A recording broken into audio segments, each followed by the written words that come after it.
aquele dia em que você passa horas travado em uma tarefa, o projeto não anda de jeito nenhum e parece que tudo que você tenta fazer dá errado? Aí você abre o LinkedIn ou conversa com um colega da área e a sensação que dá é que tá todo mundo voando, batendo meta com facilidade e entregando projetos perfeitos sem o menor esforço. É nessas horas que bate aquele desânimo e você se pergunta: gente, será que só eu fico batendo cabeça? Será que todo mundo é mais produtivo e seguro do que eu? No fundo, quase todo mundo passa por isso em algum momento da carreira, mas quase ninguém tem coragem de falar sobre isso abertamente. É aquela mania que a gente tem de ficar se comparando no trabalho e principalmente de comparar o nosso dia a dia com todos os nossos problemas com o do outro. Olá, o meu nome é Tatiane Carrillo e eu continuo aqui substituindo o Bruno por alguns episódios do podcast Spoilers da Vida. E se você é novo aqui, seja muito bem-vindo. Não deixe de assinar o canal e ativar as notificações para receber os conteúdos exclusivos sobre comportamento e gestão que o Bruno vem produzindo há mais de 7 anos. E se você preferir, também pode acompanhar pelas outras redes sociais, que eu vou deixar os links aqui na descrição do episódio para a gente continuar conversando. Nessa temporada do podcast, o foco será liderança. E hoje a gente vai olhar de perto para o que acontece quando o time entra nessa pilha de tentar aparecer perfeito o tempo todo, espelhando-se no palco dos outros. No nosso papo de hoje, você vai entender por que essa cobrança por entregas impecáveis tem deixado profissionais ansiosos e travados. E o mais importante, eu vou te entregar 5 ações simples de comunicação para você aplicar ainda essa semana e transformar esse peso em crescimento de verdade. Então pega o seu café, porque o Spoilers de hoje vai mudar a forma como você enxerga e conversa com as pessoas que cercam a sua liderança. Bora? Antes de a gente começar, primeiro a gente precisa entender o que acontece na cabeça de um profissional quando ele cai nessa mania de ficar se comparando aos outros no trabalho. A pessoa está ali em uma reunião comum, ouvindo os resultados da semana e aparentemente está tudo normal. Aí o líder toma a palavra e começa a comentar as entregas recentes do time, distribuindo elogios. Ele diz que fulano mandou muito bem naquele projeto, comenta que ciclano trouxe uma solução excelente para um problema antigo e que Beltrano conduziu muito bem a reunião com um cliente difícil. Até nesse momento, não tem nada de errado que está acontecendo, porque, vamos lá, reconhecer quem fez um bom trabalho é muito importante e todo líder tem que reconhecer mesmo. O grande problema dessa história é o que começa a acontecer na cabeça de quem está assistindo a essa cena de camarote. Por dentro, o pensamento é diferente e muito mais doloroso, porque o profissional está pensando que está muito atrás de todo mundo ali na equipe, que nunca vai conseguir fazer uma entrega daquele jeito ou falar com aquela desenvoltura. E pronto. Sem que ninguém tenha percebido, a mania de ficar se comparando aos outros chegou sem pedir licença para ninguém. E o grande erro que a gente comete nessa hora é justamente tentar comparar o nosso bastidor com o palco do outro. Sem perceber, a gente acaba colocando o que sente por dentro com aquilo que o colega decide mostrar por fora, comparando o nosso processo ali bagunçado com aquele resultado bonito que apareceu na reunião. Só que fazer isso é uma baita injustiça para a nossa própria jornada, porque o palco do outro sempre vem com muita luz, mostrando apenas a parte que deu certo, a frase bem falada, o slide que foi revisado e o elogio público. O bastidor não tem nada dessa iluminação bonita e editada. O bastidor tem dúvida, tem erro, tem conversa difícil, noite mal dormida, ajuste de última hora e um medo constante de que não vai dar conta. A grande questão é que ninguém vê o bastidor do outro. Nós só assistimos ao aplauso final e esquecemos completamente do ensaio que aconteceu por trás. É por causa desse esquecimento que a gente começa a medir a nossa vida profissional com uma régua completamente torta, tentando comparar o nosso dia a dia com o momento do outro. E eu quero deixar uma coisa bem clara aqui, porque olhar para quem manda bem e tem boas entregas não é o problema dessa história. A gente aprende muito observando o trabalho dos outros e é super saudável ver um colega apresentando bem e pensar: como eu consigo ter essa oratória? Ou notar a calma de alguém negociando e usar isso para modelar o seu próprio comportamento. Ver uma pessoa organizando as prioridades e entender como aquele processo pode ajudar o seu dia. Porque tudo isso faz parte de um crescimento maduro de um ambiente colaborativo. O problema de verdade aparece quando a referência deixa de ser um aprendizado e se transforma em uma cobrança interna. É aquele momento em que o profissional para de perguntar o que pode aprender com o sucesso do outro e começa a se questionar sobre o que tem de errado com ele mesmo. E a gente acaba se perdendo nisso, porque uma coisa é se inspirar em alguém e outra completamente diferente é usar o sucesso dessa pessoa como uma prova definitiva de que você não é suficiente. Dentro do ambiente corporativo, isso é muito comum, principalmente naquelas empresas que adoram repetir palavras da moda, como alta performance, resultado, protagonismo. Essas palavras podem ser motivadoras, mas dependendo de como a liderança usa no dia a dia, elas colocam a equipe em estado de alerta. O time começa a achar que precisa estar sempre pronto, sempre seguro e com uma resposta impecável na ponta da língua para qualquer situação. Só que o grande spoiler da vida é que ninguém vive assim o tempo todo, e nem quem parece viver. A gente esquece que aquela pessoa que fala super bem na reunião, geralmente é porque já travou várias vezes antes. Quem parece confiante é porque já treinou aquela conversa várias vezes. E quem entrega rápido é porque já errou o prazo, passou aperto e aprendeu na marra. Existe um histórico que a gente simplesmente deleta da mente na hora de olhar para o momento bonito do colega, achando que aquele recorte representa a pessoa inteira, quando na verdade é apenas uma edição muito bem feita. Quando essa mania de ficar se comparando ganha espaço e se instala na cultura de uma área, a pessoa muda de comportamento. E o líder precisa ficar atento a isso, porque essa mudança não acontece de uma vez, não tem aviso. A transformação, ela acontece no dia a dia. Aquela pessoa que antes participava das discussões começa a ficar mais quieta cada semana. Deixa de trazer ideias novas porque assume que alguém vai fazer uma proposta melhor do que a dele. Para de pedir ajuda porque tem medo de parecer despreparado na frente dos colegas. Começa a evitar assumir uma entrega nova ou um desafio porque pensa que se errar, vai ficar mal na foto e a liderança vai ver. E isso é um sinal de alerta para quem está na liderança, porque o gestor costuma olhar para esse recuo e interpretar o silêncio de forma errada. O líder assume que aquela postura é falta de interesse, preguiça, acomodismo, porque a pessoa não quer crescer na carreira. E na maioria das vezes, o liderado quer crescer, só que ele está paralisado pelo medo. Medo de ser comparado, medo de não estar no nível do que esperam dele, ou de fazer uma pergunta simples e alguém julgar a sua capacidade. É nesse silêncio que muita gente boa acaba se escondendo, não por falta de potencial técnico, mas porque começa a acreditar na mentira de que só tem valor quem já nasce pronto. O líder não tem como controlar o que passa na cabeça de ninguém, e seria ingenuidade achar que dá para impedir alguém de se comparar. Até porque cada um chega no trabalho carregando a sua própria história. Tem gente que passou a vida tentando provar valor, pessoas que aprenderam que errar era perigoso e profissionais que só se sentem reconhecidos quando fazem muito mais que acima da média. O líder não consegue resolver esse comportamento de uma hora para outra, mas ele dita o tom do ambiente. O jeito que reconhece alguém, a forma como cobra resultados e a maneira como reage ao erro moldam o clima da área. Às vezes, uma frase simples pode acender um gatilho de comparação. Falar para fazer igual ao colega, comentar sobre como o outro resolve tudo rápido, ou dizer que a equipe precisa acompanhar o ritmo de um profissional são atitudes bem complicadas. Pode ser que a intenção seja até de motivar, puxar o time para cima, mas na prática a mensagem que fica é outra. Quem escuta sente que não é bom bastante e que no fundo tem alguém fazendo melhor o papel que deveria ser seu. E diante desse sentimento, a pessoa não melhora, ela passa a se defender. Ela começa a trabalhar com medo de errar, esconde as suas dificuldades reais e gasta energia para parecer que está tudo bem, mesmo quando precisa de ajuda. Desenvolver pessoas não é colocar uma contra a outra, mas sim ajudar cada profissional a entender o seu próprio ponto de partida, construindo um ambiente onde uma boa entrega vira aprendizado coletivo e não motivo para alguém se sentir menor. O líder não precisa parar de reconhecer quem entrega bons resultados. O reconhecimento é parte da gestão e as pessoas precisam saber que o trabalho delas é visto. A diferença está no jeito de fazer isso. Se o líder só mostra o palco, ele acaba criando personagens intocáveis no time. Cria a imagem da pessoa que sempre dá conta, que sempre resolve tudo com facilidade e que nunca falha. Isso gera um peso para todo mundo. Peso para quem está olhando de fora, porque a pessoa pensa que nunca vai chegar naquele nível, e peso para quem foi elogiado, porque sente que não tem mais espaço para errar. Para quebrar esse ciclo, o bastidor precisa aparecer.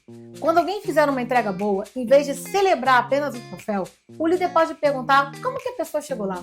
Vale questionar o que foi difícil no caminho, qual ajuste ela precisou fazer, se teve algum imprevisto, o que ela aprendeu e que ela pode compartilhar com o restante do time. Essa mudança simples tira a aura da perfeição do resultado. Quando a equipe enxerga que o sucesso envolve tentativa, erro e ajuste, a comparação ela perde a força. O profissional percebe que o colega não é seu pronto, mas que ele construiu o resultado com esforço e tentativas. E isso abre uma porta, porque ele entende que existe um caminho. Sem mostrar o percurso, o destaque vira peso, e com o caminho visível, ele vira referência de aprendizado. Antes de qualquer líder pensar em ferramenta ou dinâmica para motivar a galera, vale a pena fazer uma pergunta bem simples. No seu time, o sucesso de uma pessoa inspira ou diminui os outros? Repara no clima da sua próxima reunião. Quando alguém é elogiado abertamente, o time fica curioso para aprender o que foi feito ou fica quieto? Quando alguém recebe uma oportunidade, as pessoas entendem o critério ou começam a criar teorias no privado? Quando uma boa entrega aparece, o bastidor é compartilhado ou só o gráfico bonito ganha destaque? Esses sinais dizem muito sobre a saúde da sua gestão. Um time saudável não é aquele onde ninguém se compara, porque isso simplesmente não existe. Um time saudável é aquele onde a comparação não vira vergonha, onde o sucesso de alguém não é lido como uma ameaça e onde o destaque de uma pessoa não apaga o valor de quem está à sua volta. É o lugar onde cada um consegue olhar para o seu próprio desenvolvimento com honestidade e muito menos peso. E essa transformação, ela começa pela liderança, no jeito de falar, de reconhecer e de corrigir. Mas se a gente quer mudar essa régua e ajudar o time a parar de ficar olhando para o lado, precisamos entender o que está por trás dessa necessidade tão humana de buscar a aprovação. Afinal, por que temos essa tendência de nos comparar com os outros a ponto de machucar a nossa própria confiança? A comparação começa antes mesmo da gente perceber. Às vezes você nem queria entrar muito nessa pilha. Estava ali fazendo o seu trabalho, tentando dar conta do dia, quando alguém ganha uma oportunidade ou aparece numa reunião com uma entrega muito boa. De repente bate aquela coisinha lá no fundo.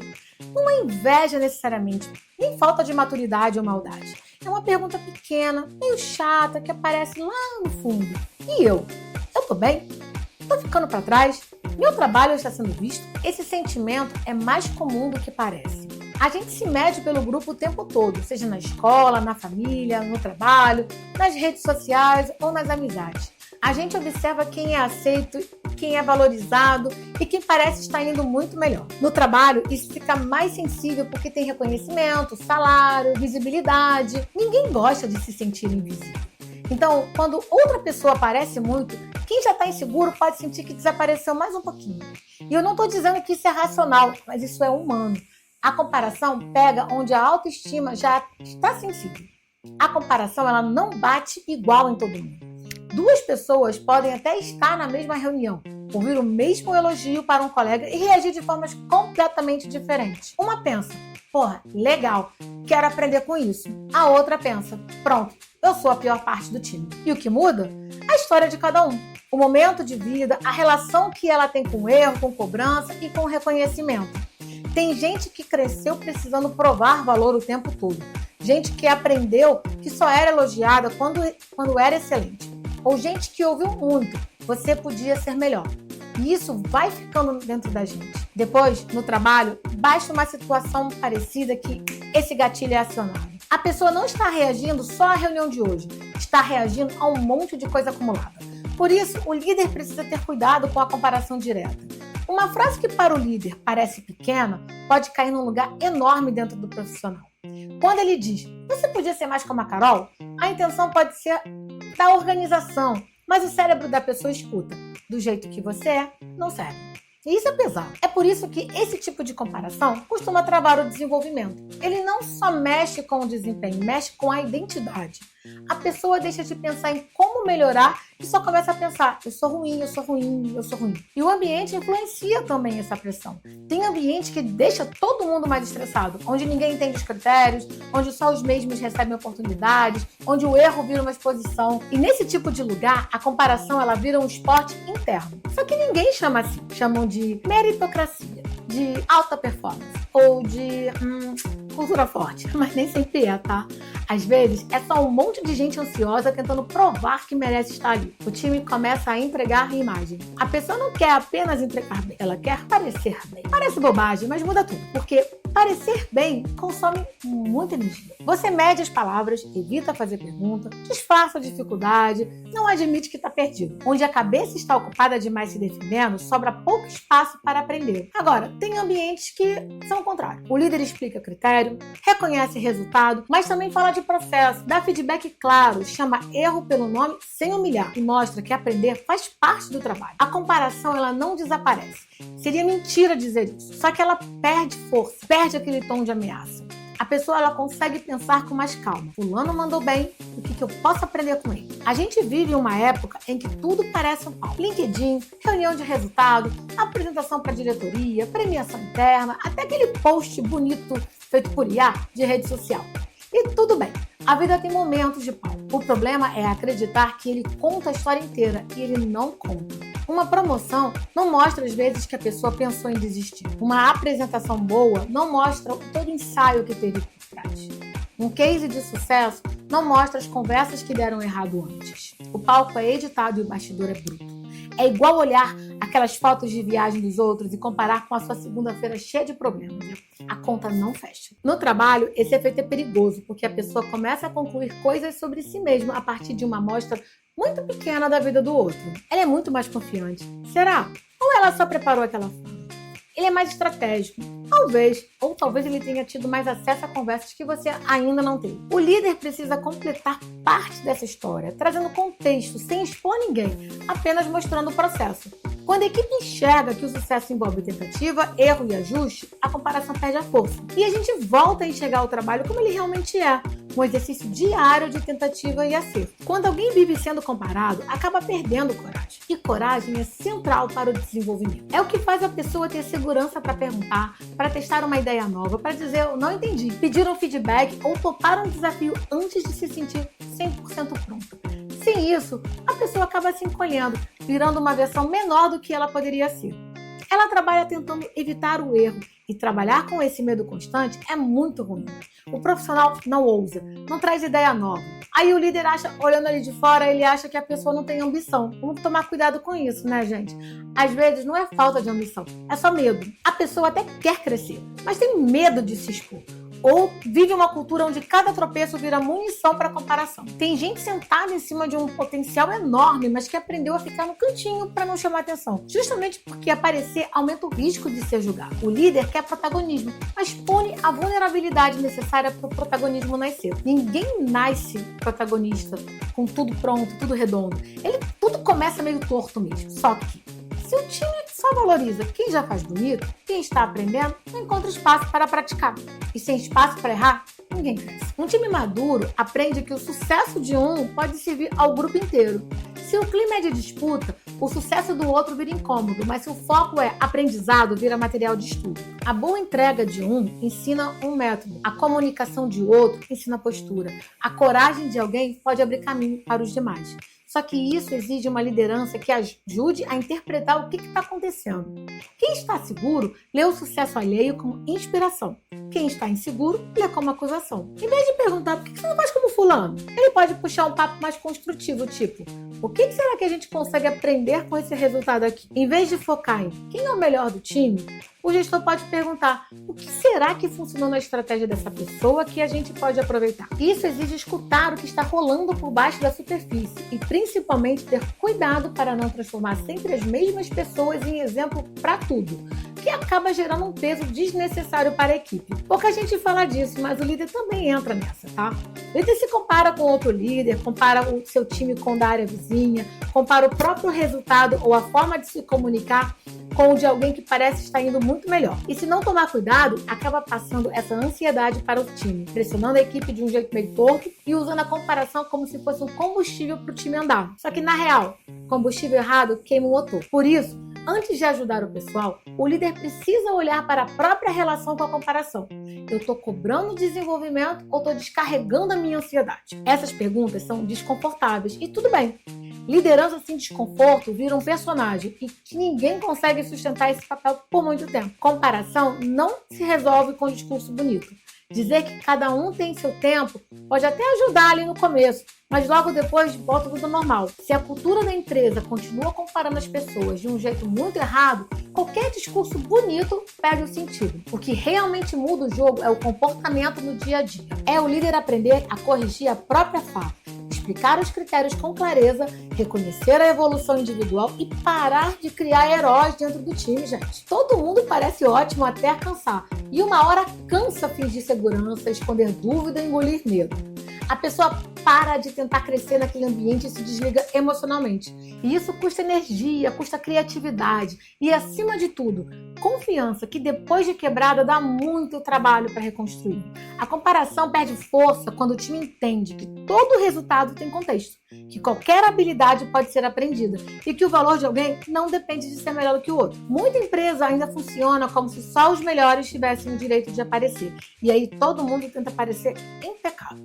Só que time bom não precisa de gente performando o personagem, precisa de gente aprendendo com consistência. Gente que sabe onde melhorar, que pede ajuda sem vergonha e que olha para uma boa entrega pensando: eu quero entender como chegou lá, que consegue celebrar o outro sem se diminuir. E isso não nasce de uma frase bonita, nasce no cotidiano, na reunião de segunda-feira, no feedback sincero e no jeito de reagir quando alguém erra. E eu vou trazer aqui para vocês 5 ações que vocês já podem começar a implementar no seu dia a dia. A primeira ação que vocês podem começar a implementar é comparar a pessoa com a própria evolução dela. Parem de usar uma pessoa como medida para outra. Frases como: olha como a Thaís faz, você precisa ser mais como o Gabriel, ou Manuela consegue, por que você não? Chegam para quem ouve como um atestado de insuficiência. Quando alguém está inseguro, isso pega. O líder atento muda a rota da conversa. Em vez de colocar 2 profissionais lado a lado, ele coloca a pessoa diante da própria trajetória. Um exemplo: há 3 meses você evitava apresentar, hoje você já conduziu parte da reunião. Bora trabalhar para você sustentar melhor a sua opinião? Isso é útil, tem direção e tem reconhecimento. Em vez de citar fulano para cobrar rapidez, foque na priorização da semana daquela pessoa. Liderança boa não foge de conversa difícil.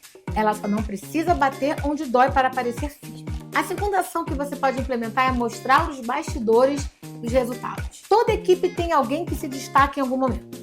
Alguém que apresenta muito bem, que fecha um projeto difícil ou resolve um problema que estava travado. O líder deve reconhecer isso. Resultado bom precisa ser visto, mas o jeito de fazer isso muda tudo. Se você fala apenas: a entrega da Manuela foi sensacional, siga o exemplo. Você cria um pau. É bonito, mas fica distante. Parte do time aplaude e outra parte se compara em silêncio. E a própria Manuela sente a pressão de nunca mais poder falhar. Agora, se você traz o bastidor para a mesa, o clima muda. Em vez de só elogiar, pergunte: Manu, conta pro time como é que você organizou essa entrega? Onde foi que você travou? O que você precisou ajustar no caminho? Teve alguma coisa que deu errado?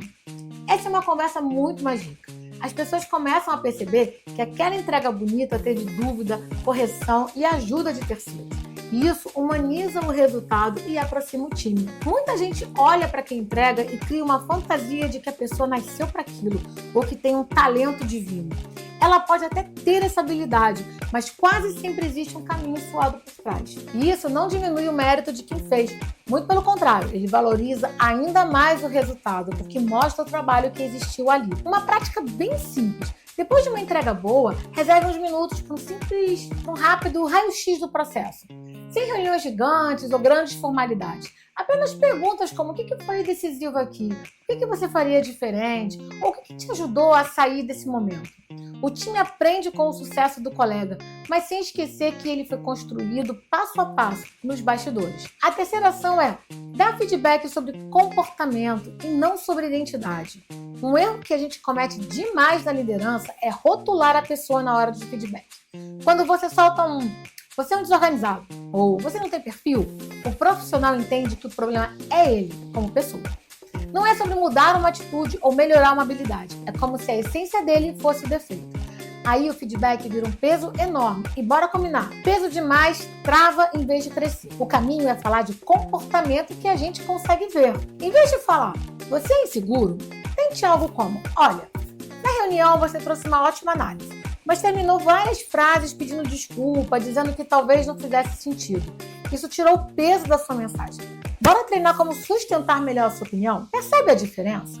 A pessoa sabe exatamente o que rolou e onde ela precisa melhorar. Se o problema é organização, em vez de rotular, diga: olha, nas 2 últimas semanas a gente teve que renegociar 3 prazos em cima da hora. Vamos dar uma olhada na sua rotina e combinar um aviso antecipado na próxima?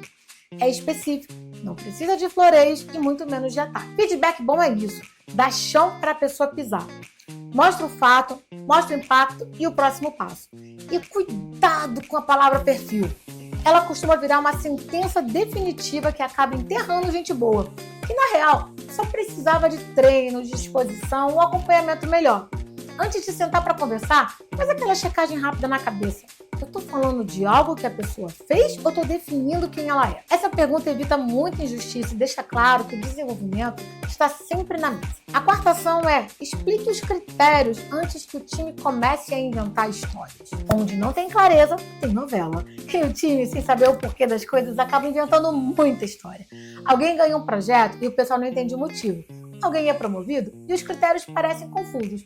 O colega recebeu um elogio enquanto outras entregas boas passaram batidas. Pronto. Começa a conversinha paralela. Deve ser porque é amigo do chefe, porque tem preferência, mas vamos ser honestos. Tem ambiente que realmente favorece quem fala mais alto ou quem é mais próximo da liderança. Mas em alguns casos, o problema é só falta de comunicação. O líder toma uma decisão por um motivo justo, mas esquece de explicar. Você precisa trazer os critérios para a mesa. Não precisa transformar toda a decisão em uma assembleia, mas algumas decisões pedem contexto, principalmente as que mexem com oportunidade e crescimento. Quando for escolher alguém, seja direto. Olha, escolhi a Beatriz para esse projeto porque ela já cuidou de uma conta parecida e o prazo está muito apertado. Mas para os próximos, eu quero preparar mais 2 pessoas do time. Viu? Essa frase mata o ruído. Ou, na hora de elogiar, fala assim: o ponto alto aqui foi a antecipação de risco. Avisar cedo e ajustar a rota antes do problema aparecer. Aqui você não só elogia, mas você ensina o jogo. E quando as pessoas entendem o jogo, elas jogam melhor. Se elas não entendem, começam a achar que o jogo está comprado. Clareza não acaba com a frustração. Alguém ainda assim vai ficar chateado por não ter sido escolhido. E isso é normal. Mas frustração com explicação é outra coisa. 5. Ensine o time a transformar a comparação em pergunta. Essa talvez seja a ação mais importante. O líder não vai estar do lado da pessoa toda vez que ela se comparar. Seja depois de uma reunião, olhando no LinkedIn ou num dia em que o cansaço faz tudo parecer um erro. Então, o time precisa aprender a virar essa chave internamente. Quando bater aquela comparação, a pergunta não pode ser: por que eu não sou como essa pessoa? Esse tipo de pergunta só coloca a gente para baixo. O convite aqui é mudar para: o que exatamente essa pessoa faz que eu posso aprender? E essa palavrinha, exatamente, ela é mágica, porque tira a comparação do drama e joga para o detalhe. Se alguém diz: fulano fala muito bem, a gente desmonta isso. O que é falar bem? A pessoa organiza as ideias antes, faz pausa, não se desculpa pelo que diz, olha para quem está ouvindo. Pronto, agora a gente tem material, virou algo que dá para treinar. E se o comentário for do tipo: pô, ele é muito bom com o cliente, a gente desce para o comportamento. Ele escuta sem interromper, ele resume o que o cliente disse, ele faz boas perguntas. E isso é muito menos assustador do que se sentir menos que o outro. Quando a pessoa diz: eu nunca vou ser como fulano, ela entra num beco sem saída. Quando ela diz: eu quero treinar essa habilidade, ela abre uma porta. Você pode conduzir isso nas conversas individuais. Se alguém chega dizendo: eu me sinto péssimo em reunião perto da Maria Luísa, você devolve: vamos separar as coisas? O que ela faz que funciona? Se a resposta for: poxa, ela se posiciona com muita clareza. Muito bom. Então o plano é: na próxima reunião, você entra com um ponto preparado. Só um. E depois a gente vai evoluindo. É simples, é concreto e tira o peso. Essa é a grande mudança. A comparação, ela deixa de ser uma fonte de frustração e vira um plano de ação. A pessoa para de se questionar e começa a praticar. Esses 5 passos parecem pequenos, mas mudam o clima de qualquer time. A pessoa que antes se sentia atrasada começa a enxergar a própria evolução. O sucesso do colega deixa de ser um lembrete de que ela não é boa o bastante e vira uma fonte de aprendizado. O feedback para de parecer uma sentença e passa a ser uma direção. As oportunidades deixam de ser um mistério e a comparação sai do campo da vergonha e entra no campo de habilidade. A equipe passa a falar mais sobre como as coisas são feitas. As pessoas elas pedem ajuda com menos medo. Quem se destaca não precisa carregar o personagem da perfeição. E quem está aprendendo não se sente menor por isso. E o líder, ele para de depender daquela velha estratégia, de pressionar pelo constrangimento. Para combinar, tem jeito melhor de liderar, né? Dá trabalho? Dá. Porque exige atenção à linguagem, aos critérios, ao clima do dia a dia. Mas o resultado, ele é muito mais sustentável. Um time que cresce com clareza, ele evolui de verdade. Quem cresce pelo medo, ele até corre, mas corre tenso. E a gente tensa, uma hora cansa e vai embora. O desenvolvimento não precisa ser um campo minado. Ele pode ser exigente sim, mas com direção. com conversa honesta, critério e espaço para todo mundo aprender, sem precisar ficar fingindo o tempo todo. É criar um lugar onde o sucesso de um não diminui ninguém. E antes de a gente continuar, eu vou te pedir um favor. Se você está gostando desse episódio, curte, compartilha e deixe seu review. E se você não for assinante do nosso canal, assina e ativa as notificações. Assim você garante que vai receber toda semana aquele conteúdo exclusivo que a gente prepara para alugar um triplex na sua cabeça. No final das contas, a comparação é isso. A pessoa olha para o resultado bonito do outro e usa aquilo como munição para bater no próprio processo. Ela vê a fala segura de alguém na reunião, mas não vê o treino que rolou antes. Ela vê o elogio público, mas não faz ideia dos feedbacks difíceis que aquela pessoa recebeu no caminho. Ela vê o projeto entregue, mas não vê a bagunça que existiu até chegar ali. Aí o negócio fica pesado, porque o palco dos outros quase sempre parece muito mais bonito do que o nosso. E não é porque a vida do outro é mais fácil, e na maioria das vezes é só porque a gente está olhando de longe. De perto, todo mundo tem bagunça. Todo mundo.